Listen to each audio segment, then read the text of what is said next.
বাংলায় কার্যকর হয়েছে সিএএ। কিভাবে অনুপ্রবেশকারীদের চিহ্নিত ও রাজ্য ছাড়া করা হবে, ডিটেনশন সেন্টার নিয়ে কি রয়েছে কেন্দ্রীয় নির্দেশিকায়, বিস্তারিত আলোচনা করছি। রাজ্যে অবৈধ অনুপ্রবেশকারীদের চিহ্নিত করে নিজ নিজ দেশে ফেরত পাঠানোর প্রক্রিয়া শুরু করে দিয়েছে বিজেপি সরকার।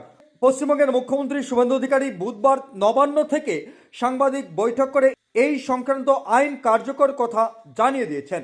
বলা হয়েছে সিএএ অর্থাৎ নাগরিকত্ব সংশোধনী আইনের অন্তর্ভুক্ত নন যারা, তাদের অবিলম্বে চিহ্নিত করে গ্রেপ্তার করা হবে।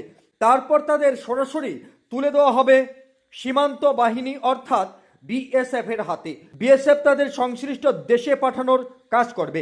শুভেন্দু অধিকারী জানিয়েছেন, 1 বছর আগে কেন্দ্রীয় সরকার সমস্ত রাজ্যের জন্য এই সংক্রান্ত নির্দেশিকা জারি করেছিল, কিন্তু পশ্চিমবঙ্গে ক্ষমতাসীন তৃণমূল সরকার তা কার্যকর করেনি।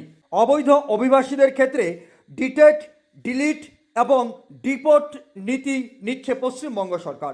কিভাবে এই প্রক্রিয়া সম্পূর্ণ হবে তা কেন্দ্রের নির্দেশিকায় বিশদে বলা রয়েছে। এর জন্য রাজ্য প্রশাসন এবং কেন্দ্রীয় নিরাপত্তা বাহিনী যৌথ সহযোগিতার প্রয়োজন।